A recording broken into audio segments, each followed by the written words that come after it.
and I am a senior advisor at the Quincy Institute and editorial director for our online magazine, Responsible Statecraft. Quincy is an action think tank dedicated to reforming U.S. foreign policy away from its Cold War doctrine of militarism and American exceptionalism and towards a more realistic and restrained policy based on diplomacy and ending endless war. We are proud to be a co-sponsor along with the American Committee for U.S.-Russia Accord of this event today, entitled U.S.-Russia Relations, Can Strategic Empathy Be a Way Forward? This panel is not only extremely timely, but refreshing in the sense that our excellent speakers will not be talking solely about what Vladimir Putin needs to do, but what the West and NATO should be doing right now to avoid conflict. This is not the apologist way, defeatism, or anti-Americanism. It's about good old-fashioned strategy, something that has been sorely lacking in our discourse on Russia for decades now. So with that, I'm going to introduce our moderator for today, Katrina vanden Heuvel, who will in turn introduce the rest of the panel, and then we can get on to this important discussion.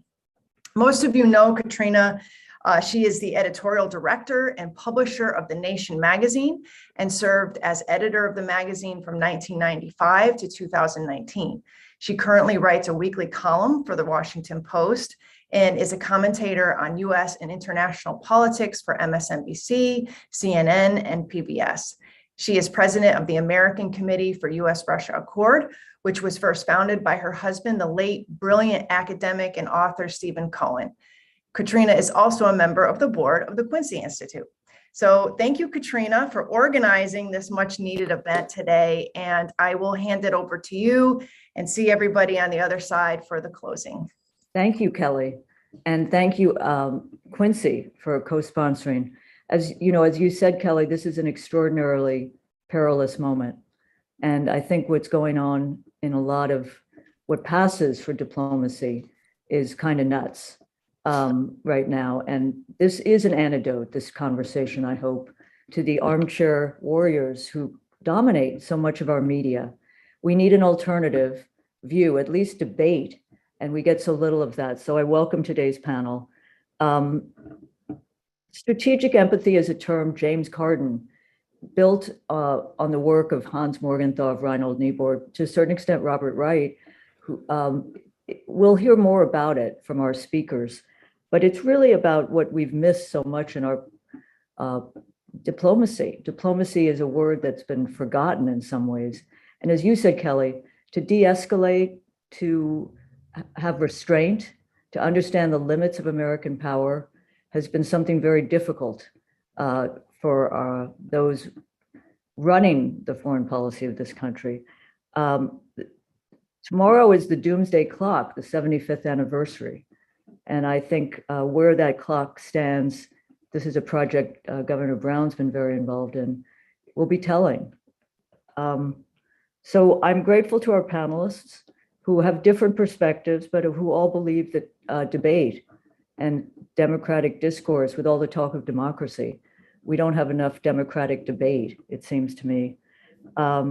So yeah, just a word about Acura. It was really founded by George Kennan, and then the business community and John Kenneth Galbraith, people who cared about a word we don't hear much about, détente. It was founded in 1974, and Steve relaunched it in 2015, seeing the peril of a second Cold War emerging.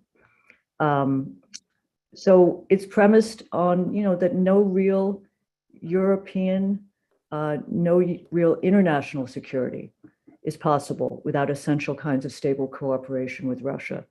So, I think this is a moment where we have to think hard about new security architectures, new possibilities, and new ways of involvement with the world. So I think we have a great panel.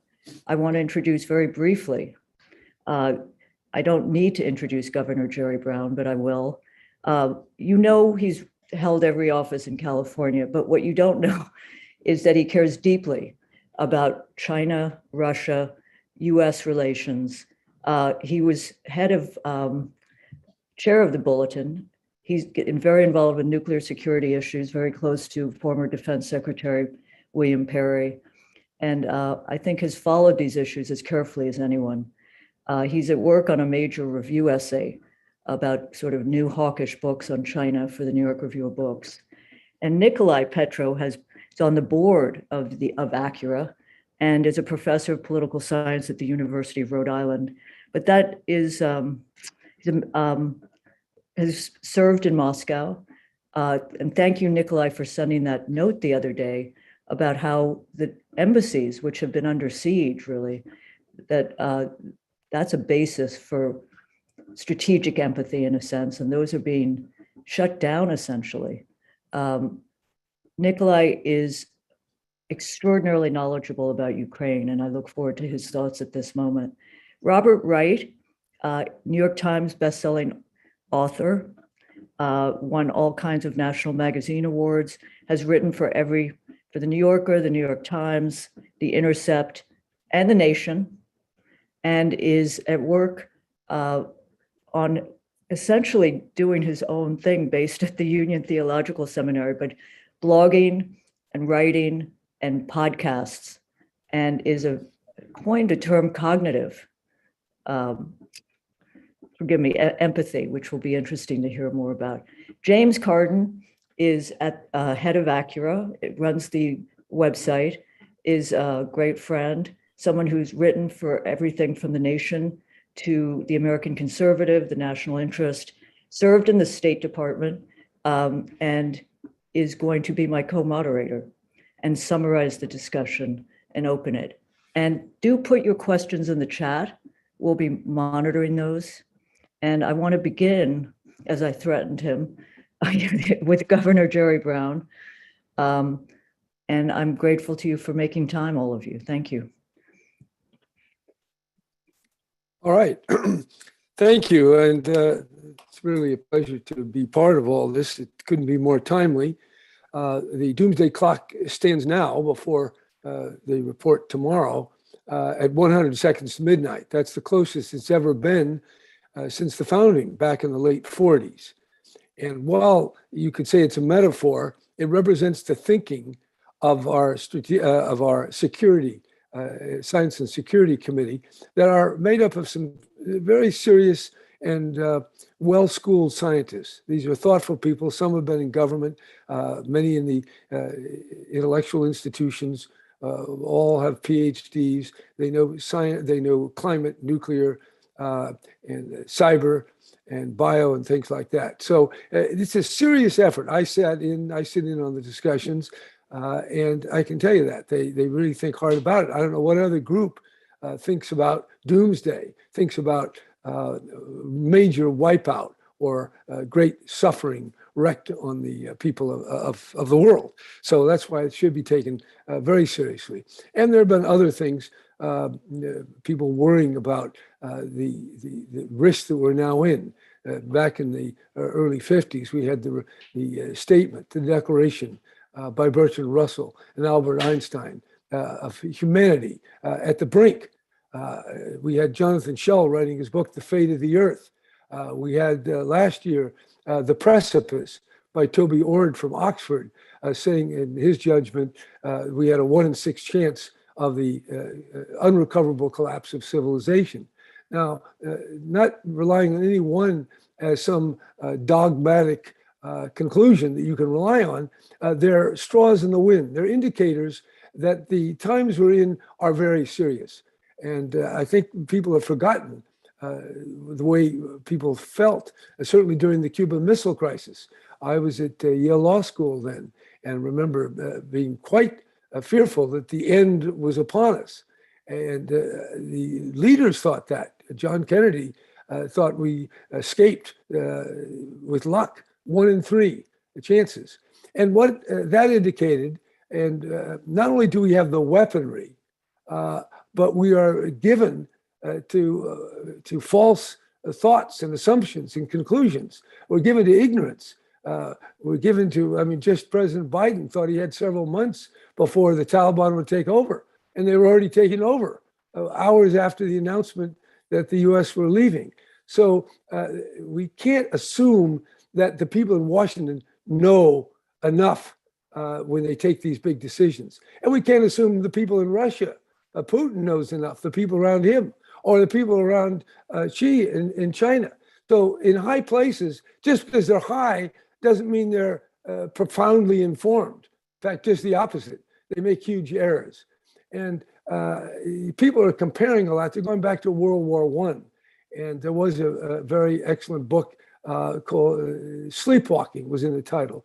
And in that book, when you read about World War I, something that comes up, and I actually see it in some of these books on China, and that is this famous Crow Memorandum, where in the contest between Great Britain and Germany, the civil servant, Mr. Crow, wrote a long memorandum saying Germany wants to displace Great Britain and then wants to rule the world.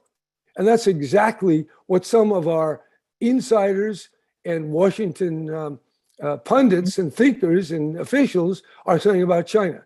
In fact, they quote the Crow Memorandum, seemingly oblivious of the fact that it wasn't too many years later that we had 1914 and World War I. So we're in a perilous period. And without trying to be alarmist, I think we should take account of where we are. And I think in that regard, the Brown University Cost of War study is very instructive. The first thing that strikes you after 20 years of wars on various kinds of terrorism, that 37 million people were displaced. And they say maybe millions more. 37 million people being pushed out of their homes. That's a horror. When a fire happens in California, when we hear from the families, and as governor I used to visit, it's a terrible thing. The trauma, the kids, the wives, the husbands, terrible. Well, that happened to 37 million people and maybe more. 900,000 were killed. And then we're on to something else. We're told it's no longer the war on terrorism.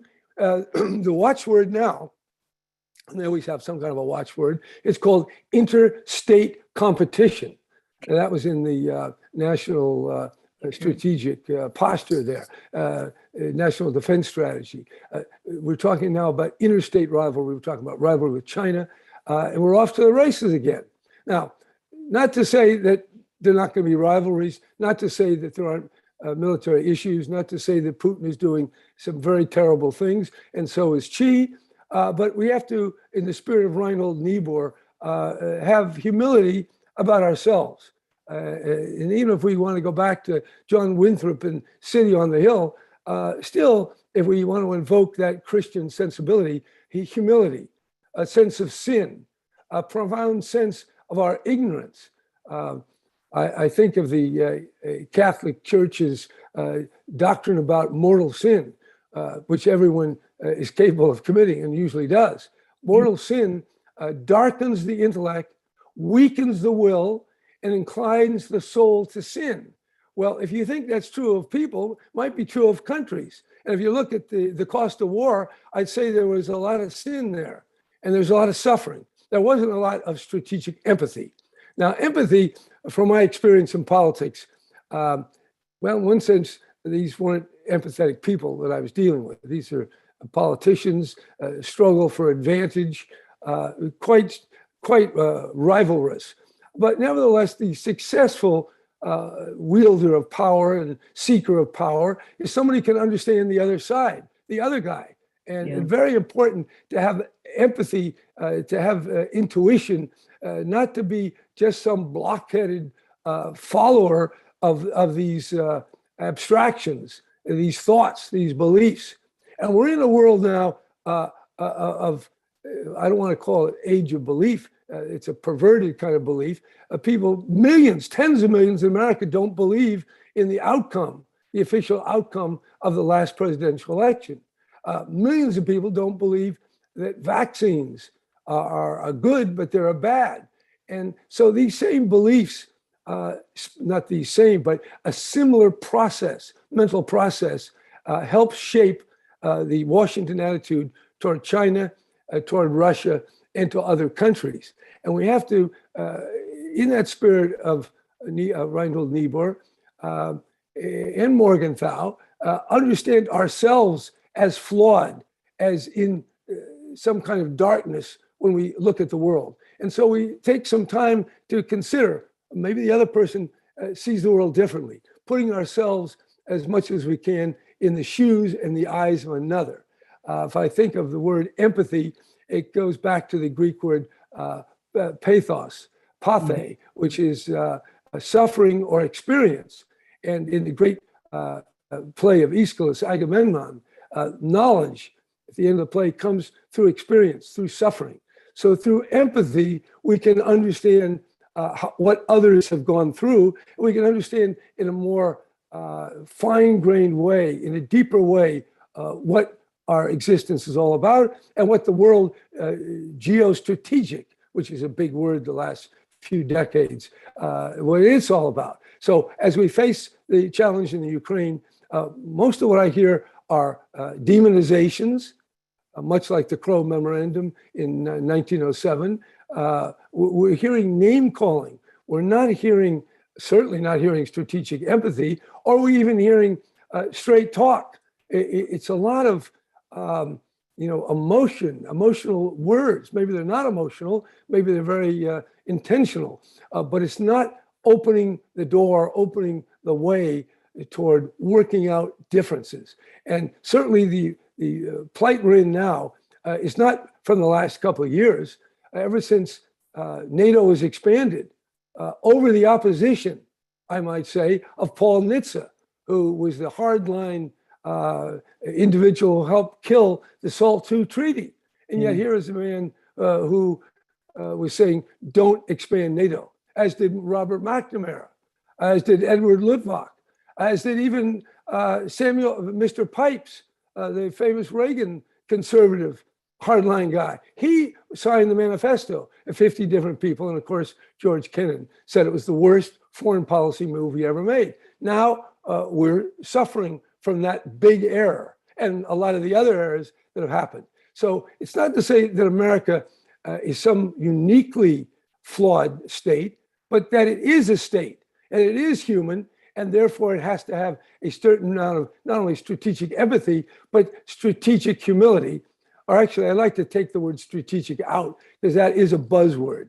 And it's been buzzing a lot the last decade or two. And I think we have to look at the world as best we can see it. And if we do, we realize not only do we have to see Russia and China from a broader perspective, but we have to keep in mind that humanity is ever on the brink. In the minds of the Science and Security Committee of the Bulletin of Atomic Scientists, we're 100 seconds from doomsday.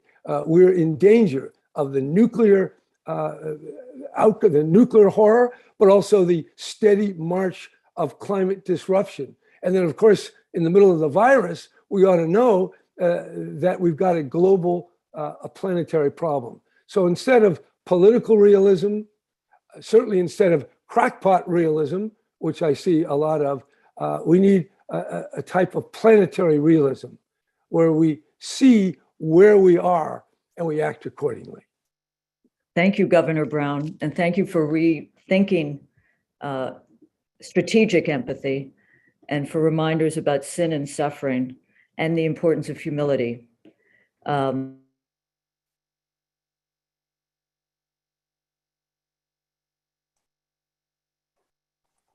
I always think of this for Nikolai to talk us through the Ukraine. I mean, as Governor Brown said, there's been a lot of demonization, a lot of name calling, a lot of venting. But Nikolai comes with expertise and empathy. Thank you, Nikolai. Well, thank you. I actually chose to take a broader perspective. Be happy to talk about Ukraine in the Q&A specifically, but empathy is a thing that, you know, it's like a gift that keeps giving. The more you give it away, the more it returns and to you. So in preparing my comments for today, I thought about what a sensible and empathetic policy, US policy toward Russia might look like. And I came across a statement that Katrina made that a lot of observers might disagree with. And so it would be worth talking about a little further. And that statement is this: the United States, quote, has no significant national security interest in Ukraine, end quote. Now, as I understand the argument for increasing our threats against Russia, it is that nothing but force will deter Putin. What then must we deter him from? One thing often mentioned is from further aggression. Another is from invading Ukraine. And a third is from seizing more Ukrainian territory. Failure to prevent any one of these will only encourage further Russian aggression elsewhere, so it is argued, and therefore eventually implicate US security interests. And the way we are to deter him is through sanctions. Now, the most obvious problem with this analysis is this: if the diplomatic and economic sanctions that we have been imposing on Russia for the past decade have failed to deter Putin's aggression, how can the solution be more of the same? The belief seems to be that at some tipping point yet to be found, Russia will simply stop and cry uncle. It is worth pointing out, however, that the impact of sanctions on foreign governments has been carefully studied for more than 3 decades to see if they work. Several clear patterns have emerged. One is that sanctions with vague objectives like we are sending a message, applied over a long period of time, thus allowing their targets to adapt, and to very large and largely autochthonous economies, have never succeeded in changing the policies of another nation. Not once. Another problem is that policy is based on a subjective reading of Putin's state of mind, and that this presumed state of mind then becomes the only thing worth considering. Nothing else in Russian society seems to matter anymore. No public documents, no other political or social actors, no government or social institutions, nothing but what we are guessing is in Putin's mind. Being of the generation that once studied the classics of Sovietology, I cannot recall a single Western expert who ever described even Stalin's rule in such absolutist terms. To describe Russia today in this way is so absurd that it seems to me that our greatest foreign policy concern should be figuring out how such a caricature of reality became the conventional wisdom, and then figuring out how to correct it. Now, I tried my hand at this in 2018 with my article, Are We Reading Russia Right? And I just posted a link to it in the chat. I won't go over what I said there, but since things haven't gotten any better, and I haven't really come up with any better solutions either, let me expand on what I think Western commentators could be doing to help us get out of our current intellectual and political cul-de-sac with Russia. First, we should be highlighting the differences between honest dialogue and political grandstanding. Honest dialogue is more concerned about the relationship than it is about reaching an agreement. It is, as one classicist reminds us, a conversation with a center, not sides. Dialogue can only succeed when participants understand how much they themselves have contributed to the problem, and instead of choosing confrontation, now choose to rebuild the relationship. Second, we can do more to expose those who declare that there is no further need to discuss Russia's motives and interests, and insinuate that anyone who disagrees with this must be a tool of the Kremlin. Such calls to end debate are incompatible with a free and open society and should be unmasked for what they are, attempts to label other points of view as illegitimate. Third, we should do a better job of reminding the public of the dangers of moralism and American exceptionalism, which the Quincy Institute is doing so well, and of the tendencies of these two to turn our disagreements with other nations into moral crusades.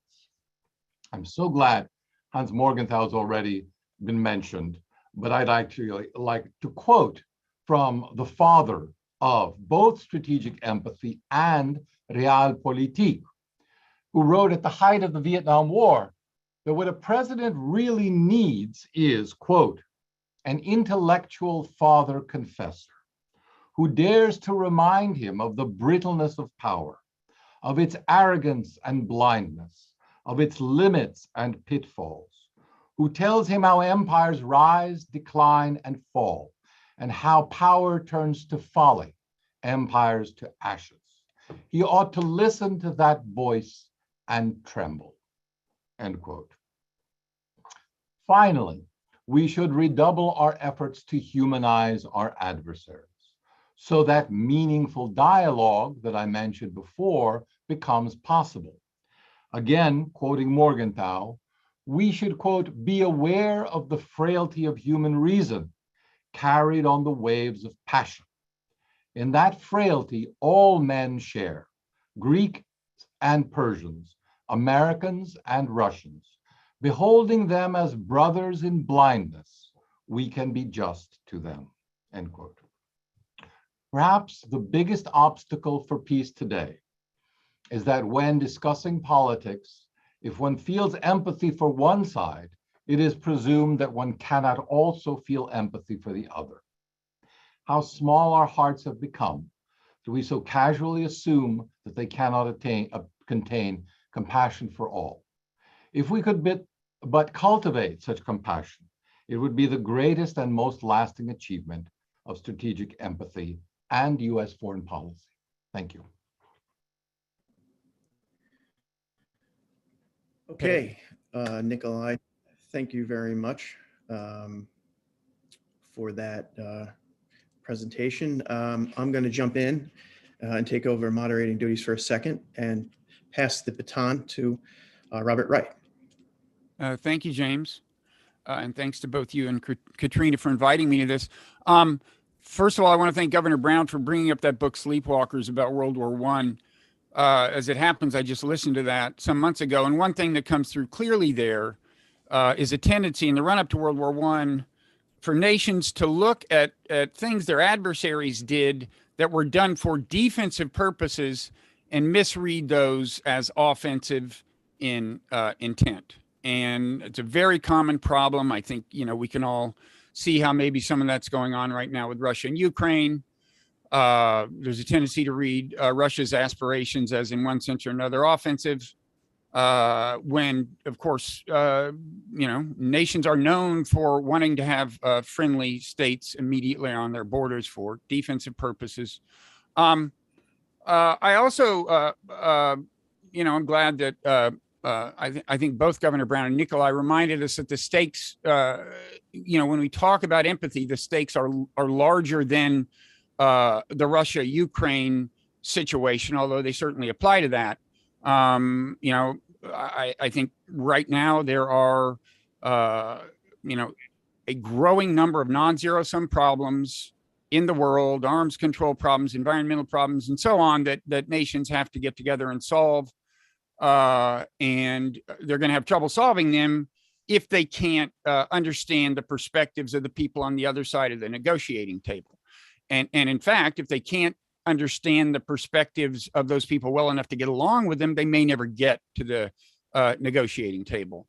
Katrina mentioned that right now I'm kind of doing my own thing. Well, the main place I'm doing it is at a newsletter I published called the Non-Zero Newsletter. And the reason I call it that is, in reference to all of these non-zero sum problems. And one thing I wrestle with in the newsletter is making people better at cognitive empathy and more open to exercising it. So I just wanted to talk briefly about a couple of common impediments to empathy that I encounter when I try to convince people of its value. One of the impediments is kind of not to appreciate a distinction between what scholars call cognitive empathy and what you could call emotional empathy, which is the more familiar use of the term. When people hear empathy, they think, oh, you want us to feel Vladimir Putin's pain. You want us to identify with his feelings. Well, no, I mean, that's okay if you want to. In general, I recommend being concerned about the welfare of people, but I'm just talking about understanding his perspective, cognitive empathy, understanding why he may have what feelings he has, how they influence his behavior, what constraints operate on him, how he views the world. And it doesn't matter whether you like him. It doesn't matter whether you consider him an enemy or potential ally. You know, one thing I like to quote, especially if I'm talking to people who are kind of a militaristic mind, they tend to be fans of the book, The Art of War by Sun Tzu. Well, Sun Tzu is the one who said, know your enemy. So even if you consider the person just an enemy, even if you consider the relationship essentially zero sum, it is still in your interest to understand what's going on in their head.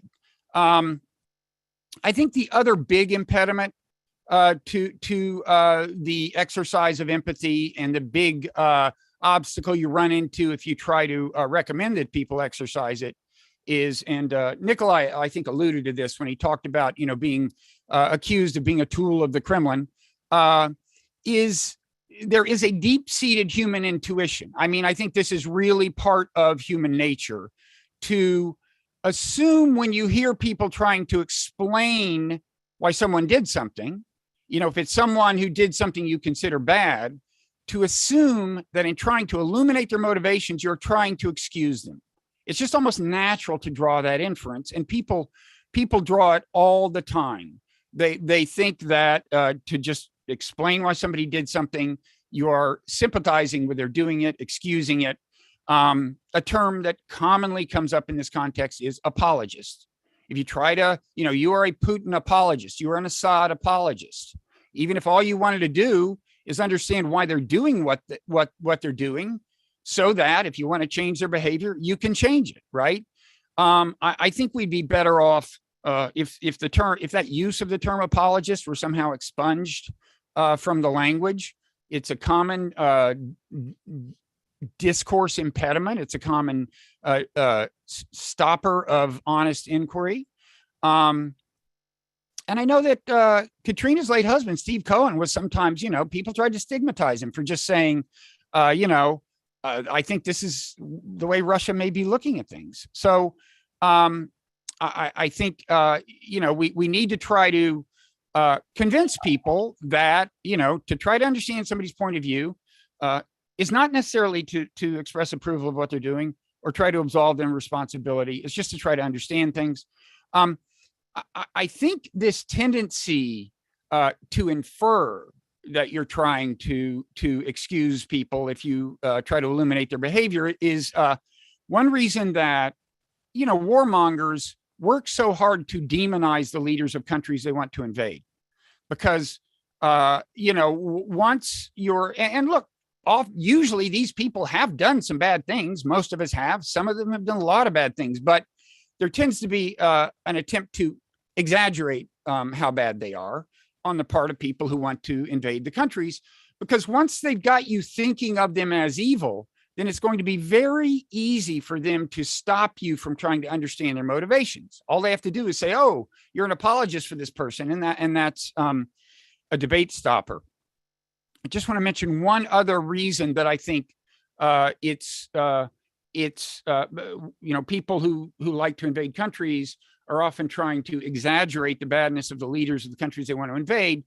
And that is that there seem to be, actual human cognitive biases kind of built into us that warp our view of someone we consider an enemy. Okay, once somebody's in that enemy box, that kind of evil box, it alters your interpretation of their behavior. There's something called attribution error.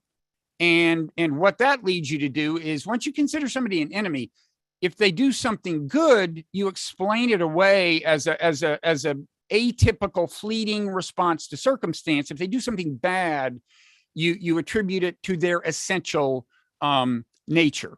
And so basically, once you've got somebody in that enemy box, like once you want to invade Iraq and you've convinced everybody that Saddam Hussein is evil, and I do consider him to have been a pretty bad guy, but still, once everybody's thinking that way, there's kind of nothing he can do to get out of the enemy box, because any diplomatic overture he makes will be dismissed as an accommodation, temporary accommodation of circumstance.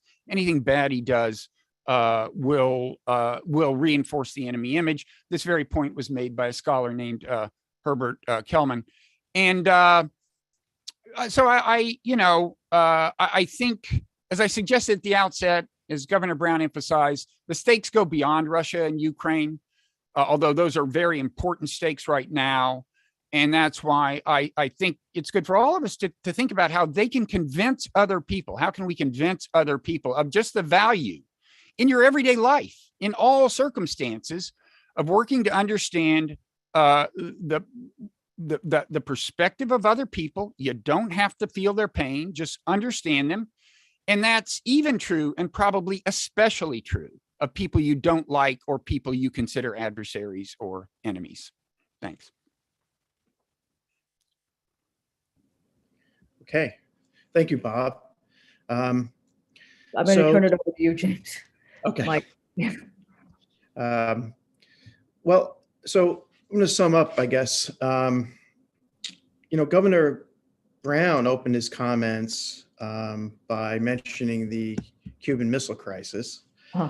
And as he mentioned, President Kennedy said that, we escaped that only with luck. And his mention of President Kennedy brings to mind Kennedy's 1963 commencement address at American University, where Kennedy said, let us not be blind to our differences, but let us also direct attention to our common interests and the means by which those differences can be resolved.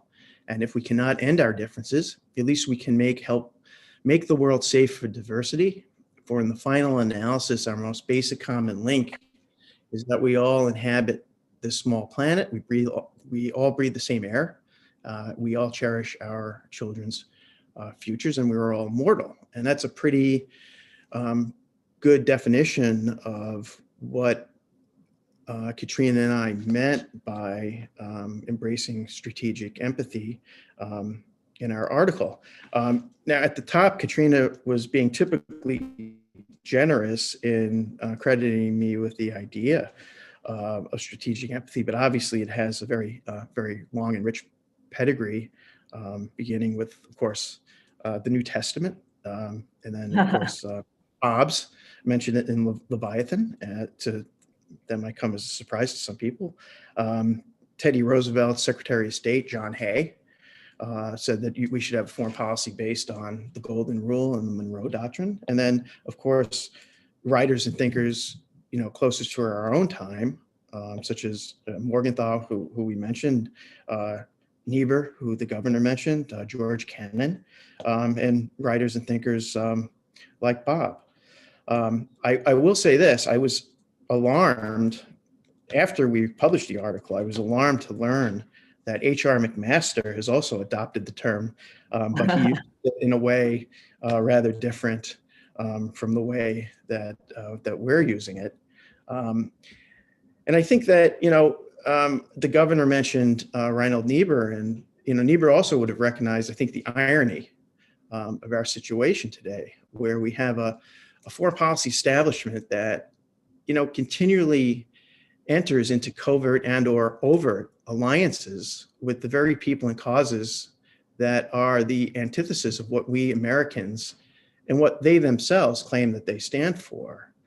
And I fear that our foreign policy establishment, because it seems to feel no shame, is rather unlikely to be empathetic. And I very much blame the DC blob, which I know Bob Wright has written a lot about, for the predicament that we're in. So, barring a miraculous wholesale replacement of the current establishment, I wonder, and I'll put this to our panelists, starting with Governor Brown, what arguments might we advance to win wider public support for the kind of empathetic, restrained foreign policy that we've all been speaking about? Well, first of all, I do think the word empathy is going to be a hard sell in the world of diplomats, politicians, Washington officials. I don't think it's a word I ever used in my dealings with the California legislature or in working with the various political people. It is a rough and tumble business where people are very self-assertive. For the most part, the successful people do have sharp elbows and don't think so much of their touchy-feely side. So I think that, unfortunately, empathy conjures up psychotherapy or something. What we need is a very clear, you could even say hard-headed, but we need clarity. That's the word I'd say. We need clarity and we need caring. We got to care about the world. We have to care about the next generation, care about the environment, but we need clarity. And what we have is muddle. We have a lot of muddle. And we're caught in a muddle. It's like we're in the middle of a movie and all this, we don't know how it began. That's where we are in Ukraine. There's been so many interactions between Russia and the United States, Russia and Europe, Russia and Poland. There's just a lot that has happened that shapes our views. And I think what we have to understand is that we have to understand how we form opinion. And we are reacting to. And so are the Russians reacting to us. But in the blob, and if I can call it that, but that's not being very empathetic. So the people in Washington are running our foreign policy. They have developed a very aggressive tone and rhetoric.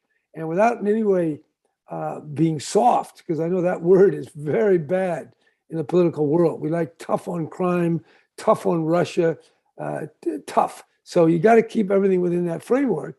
But nevertheless, to be clear, we ought to know the truth, because in the truth, we don't just see from our own point of view. We're all subjective. We're all seeing the world from where we stand, what we've gone through, the people around us. Certainly the people around Biden who are telling him, don't worry, you got a few months. Well, I assume people were telling him that. They must not have known. And so if they didn't know, it has to create some humility. And what are we saying now when we didn't know about the weapons of mass destruction, or they knew they didn't know enough, but they said they did. And the Tonkin Gulf resolution, Tonkin Gulf incident rather, everyone went along with that. So I think, without saying, I'm not trying to say that America is the one making all the mistakes. Putin has the same subjectivity, the same perspective from where he stands as we do. So that's why we have to be able to see things from more than one perspective. Life, and we all know that anybody who studied it all, read, there's different points of view, different perspectives, but we don't feel that or hear that at our foreign policy level. So there is a demonization here, and that is the precursor to war, or one of the precursors, one of the predicates. The first things you do is you demonize. We need to do, and you essentialize. That's another thing. You say the essence of Putin is, and therefore from that essence we can infer. Well, no, we have to look at the complexity, but also where we're going. And if we now if Putin invades, that's really stupid on his part, bad. Okay, now then we react and we compound it. So we really need some clear heads here. And I would say that we need some older diplomats. We need people like Bill Perry. Too bad Scowcroft is no longer around. And older people who've been through life, seen the flaws. And so what I would say is I don't know that I like the word empathy. I do like realism. Let's see, but realism, actually, if you want to talk about realism, that was the doctrine of Thomas Aquinas. He wasn't an idealist. He was a realist. That means the objective world has reality, and there's objectivity, and you got to get out of your own head, and you got to get out of the people around you. And I can tell you, because I've been leading the biggest state government in the world, call it the name of California, $3 trillion GDP in that state. There's a lot of groupthink, people that there's drift. Things just move in certain ways, and you have to be able to stand outside or have a variety of critics. Lyndon Johnson, we wanted to get out of the war in Vietnam, had to go to Clark Clifford. Clark Clifford was kind of a fixer. He saw the world from a very realistic point of view. I don't know whether he's empathetic or not, but he had clarity. And I would say that's what's missing now, clarity, ruthless clarity about what is the situation, what are the dangers, and what are some off-ramps and pathways that could be explored. So maybe we need to jettison strategic empathy for ruthless clarity. I wasn't on the call because my internet connection fell apart, but I just want to summarize briefly. Barnett Rubin wants us to know that the full quote from Sun Tzu is, quote, "Know your enemy, know yourself." Right. And the second part is at least as important as the first part. There are quite a few questions picking up on sort of despair about the political class we have, which I think we've all been talking about. And then, in terms of, there was a very good piece in the New Mexico Monitor by Sherry Thompson and her sister. They're the daughters of Llewellyn Thompson, who was ambassador to Moscow. They've written a book about him. She writes, "We read correspondence between our father, Llewellyn Thompson, and Arthur Schlesinger, where they discussed their view that when any one nation has perfect security, it means their adversary has no security, and that is an untenable and dangerous situation." They wanted us to discuss that in the context of empathy, but if I could, I wanted to come to Nikolai, because there are a few questions about how this idea of strategic empathy relates to resolution of the Ukraine situation specifically. Maybe. I think you're muted. Yes. Well, phrased that way, I can answer in any way I want, rather than fixing on a specific proposal. And really, that's what negotiations are for. I know there is a tendency to despair when judging America's foreign policy exclusively from its public pronouncements. But its public pronouncements are one thing, and the actual diplomacy and the give and take and the horse trading that goes on is very often something very different. Some people take comfort in that, others find that appalling, but that is the essence of realpolitik. And when things seem darkest, it may give us hope for the future. Having said that, let me talk about Ukraine. I see Ukraine in a specific light. I see it as multiple conflicts, not one conflict. I see it as a conflict between Russia and the West over spheres of influence. Mm-hmm. I see it as a conflict between Russia and Ukraine over the latter's independence, assertion of its nationhood, independence, and separateness from what it was to Russia in the past. And then there is also a conflict which we don't talk about very much because it's an uncomfortable subject for the Ukrainian government and tends to muddle and confuse things. And this is the conflict within Ukraine, as I define it, over who gets to define Ukrainian identity. Is it the type of Ukrainian identity that the population, by and large, in the west of Ukraine, historical Galicia wants, or is it the kind of Ukrainian identity that the population in the east wants, which is one that feels very sympathetic and wants to expand, or rather retain, its historical, cultural, and religious ties to Russia. Whereas in the western part of Ukraine, they want to sever those ties. For each of them, they have very, I would say, mutual exclusive definitions. And I've come up with this formula to explain why this distinction is important, and how, if we wanted to resolve the issue of the conflict in Ukraine, here's how I think we should do it. The conflict over Ukraine is distinct from the conflict within Ukraine.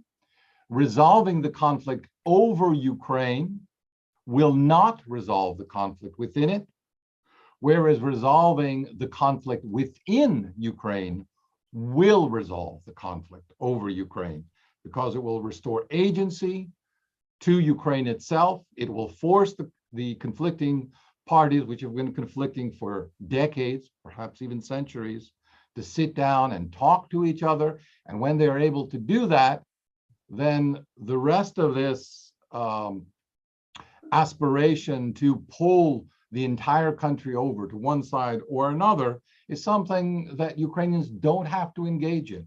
They can stand united, really, and above it. But that's been a very difficult process in Ukraine, that sort of social healing, because the government refuses to engage on that level. Thank you, Nikolai. I was going to turn it over to James. I just wanted to say there's a good point that I think it helps citizens, Carlin Meyer writes, to understand empathy to reference how the US as a sovereign state sees these issues, that Russia doesn't want enemy states on their border. US says no foreign power anywhere near the Western Hemisphere. I'm going to turn it over to James to ask the next question. Muted. Okay, there are a lot of really good questions in the chat are. we should try to get to. I think I'll read the first question, because this guy was really early, asked the question at 12:05. John Whitbeck asked, might the Biden administration consider defusing tension and maintaining peace through a mutual military alliance freeze, with the US and Russia agreeing not to consent to the admission of any new members to either NATO or the CSTO? Which of our panelists would like to tackle that one? Governor Brown, you're on mute. Yeah, the idea that, you know, Ukraine should be neutral like Switzerland or Finland is a fine idea. The problem is that now the US has a gun in its head. Putin has laid out, do this, sign this, here are the words, makes it impossible for the way politics works. So I think we're in a real bind here, how to go forward. We're gonna have to find some other way of finding a way to talk, create a process. There's something. And Putin, we don't know what Putin is not this is a character here, but there's been a lot of books written about this guy and what he has in mind, massing all these troops. It's not good. Now, the fact that the US has contributed to the problem by expanding NATO, by all the things that we do, doesn't negate the fact that we're dealing with a very, we're dealing with Putin and we're dealing with an individual. How we get off that, I say it's got to be some process that allows for diffusing and pausing, slowing down while we explore other ways. But I would say that the desire in Ukraine for a lot of people, and in the Eastern Europe now with the troops of Russia there on the border, they're going to want to get in NATO. And a lot of people in America are cheerleading for NATO. So I'd say how we get out of this, I can't imagine. It just looks like we're headed for some kind of trouble. And maybe a third party, Europeans, they're having some meetings, France and Germany. I don't know. So I want to be talking about honesty and clarity. To me, it is clearly a muddle that does not lend itself to a clear pathway, given who Putin is and given who Washington in Europe and all these countries in Eastern Europe and how they feel and the politics of it. So just as a politician, having the trouble of leaving Afghanistan in the way that Biden did, giving the polls, given the fragility of the Democratic Party and the looming takeover by Republicans, I'd say paralysis is a lot more, probably the best we could get. Slow it down, but I don't have any other than to say, don't think there's an easy path here, because I can't think of what it is. And if somebody can on this program, I'd love to hear it.